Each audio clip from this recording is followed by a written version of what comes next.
हरे कृष्णा। प्रत्येक वर्ष कार्तिक मास के कृष्ण पक्ष की चतुर्थी तिथि पर करवा चौथ का व्रत किया जाता है। इस शुभ अवसर पर विवाहित स्त्रियां पति की लंबी आयु एवं सुख समृद्धि के लिए यह व्रत धारण करती है। सनातन धर्म में करवा चौथ व्रत को बहुत ही महत्वपूर्ण माना गया है। इस दिन महिलाएं करवा चौथ का व्रत निर्जल व निराहार रहकर करती है। शाम को चंद्रमा को अर्घ्य देने के पश्चात ही व्रत का पारण करती है। करवा चौथ व्रत की शुरुआत कई स्थानों पर सास के हाथ से सरगी से लेकर की जाती है। इस दिन महिलाएं गोरा माता और भगवान श्री गणेश की पूजा करती है। माता को सुहाग की सामग्री भेंट करती है। करवे की पूजा की जाती है। करवे पर 13 रोली व बिंदी लगाकर हाथ में गेहूं या चावल के दाने लेकर करवा माता की कहानी सुनी जाती है। तो चलिए आप हमारे साथ, और आज के वीडियो में आप सुनेंगे करवा चौथ पर सुनी जाने वाली प्रचलित व पौराणिक कहानी। साथ ही आप सुनेंगे भगवान श्री गणेश की कहानी। बस आपसे एक अनुरोध है कि ये संपूर्ण कहानी आपको पसंद आए तो प्लीज़ लाइक व सब्सक्राइब अवश्य कीजिएगा। आप सभी माताओं बहनों का सुहाग हमेशा अखंड रहे। भगवान श्री गणेश व गौरा माता अपनी कृपा दृष्टि आपके और आपके समस्त परिवार पर सदा सर्वदा बनाए रखे। बहुत समय पहले की बातें। एक साहूकार के 7 बेटे और उनकी एक बहन करवा थी।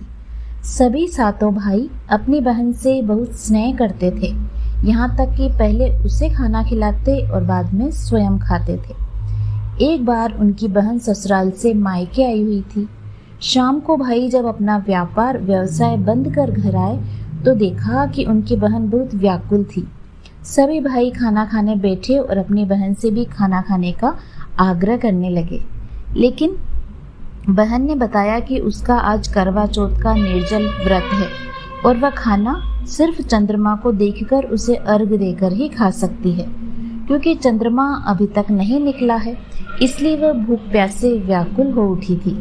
सबसे छोटे भाई को अपनी बहन की हालत देखी नहीं जाती और वह दूर पीपल के पेड़ पर एक दीपक जलाकर चलने की ओट में रख देता है।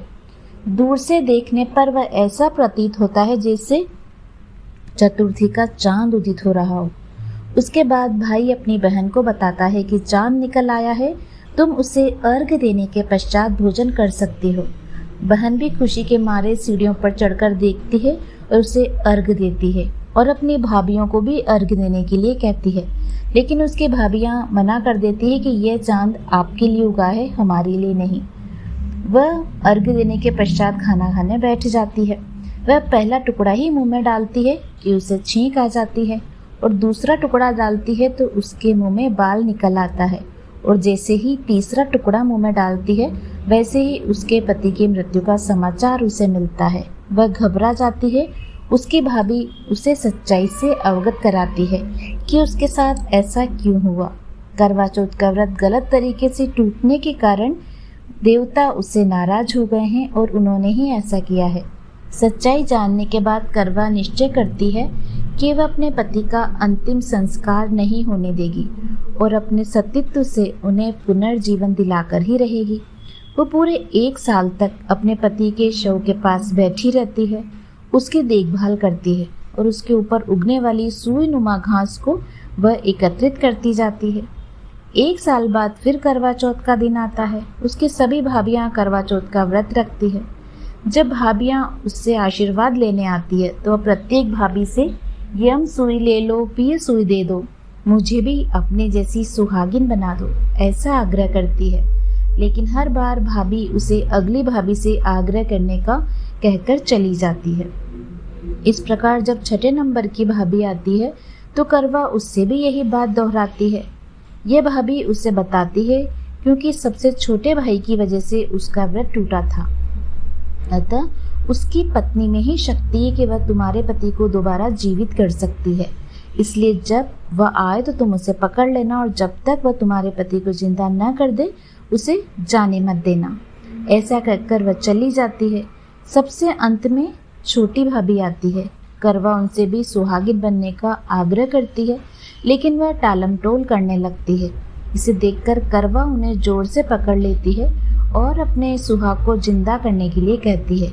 भाभी उससे छुड़ाने के लिए बहुत कोशिश करती है लेकिन वह छुड़वा नहीं पाती। अंत में उसकी तपस्या को देखकर भाभी का दिल पसीज जाता है और अपनी छोटी उंगली को चीरकर उसमें से अमृत उसके पति के मुंह में डाल देती है। करवा का पति तुरंत श्री गणेश कहता हुआ उठ बैठता है। इस प्रकार प्रभु कृपा से, भगवान श्री गणेश व गोरा माता की कृपा से छोटी भाभी के माध्यम से करवा को अपना सुहाग वापस मिल जाता है। हे श्री गणेश, हे माँ गौरी, जिस प्रकार करवा को चिर सुहागन का वरदान आपसे मिला, वैसे ही सब सुहागिनों को मिले और सबका सुहाग अखंड रहे। ये थी करवा चौथ की कहानी। अब आप सुनिए भगवान श्री गणेश की कहानी। एक बुढ़िया थी, बहुत ही गरीब और दृष्टिहीन थी। उसके एक बेटा और बहू थे। वह बुढ़िया सदैव गणेश जी की पूजा किया करती थी। एक दिन गणेश जी प्रकट होकर उस बुढ़िया से बोले, बुढ़िया माँ, तू जो चाहे सो मांग ले। बुढ़िया बोली, मुझे तो मांगना भी नहीं आता, कैसे और क्या मांगूं? तब गणेश जी बोले कि अपने बहू बेटे से पूछकर मांग ले। तब बुढ़िया ने अपने बेटे से कहा कि गणेश जी कहते हैं तू कुछ मांग ले, बता मैं क्या मांगूं? पुत्र ने कहा, माँ तू धन मांग ले। बहू से पूछा तो बहू ने कहा, नाती पोता मांग लो। तब बुढ़िया ने सोचा ये सब अपने अपने मतलब की बात कर रहे हैं, अतः उस बुढ़िया ने पड़ोसियों से पूछा तो उन्होंने कहा, बुढ़िया तू थोड़े दिन जिएगी, क्यों तू धन मांगे, क्यों नाती पोता मांगे, तू अपनी आंखों की रोशनी मांग ले जिससे तेरी जिंदगी आराम से कट जाए।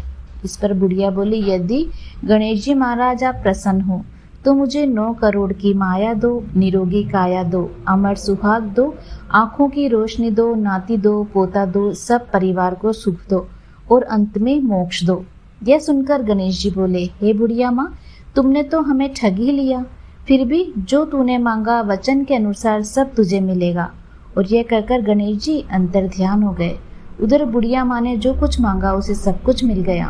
हे गणेश जी महाराज, जैसे आपने बुढ़िया माँ को दिया, सब कुछ दिया, वैसे सबको देना, सभी की समस्त मनोकामनाएं पूरी करना। ये थी आज की करवा चौथ और गणेश जी की कहानी। उम्मीद करती हूँ आपको पसंद अवश्य आएगी। मिलते हैं आपसे अगले वीडियो में।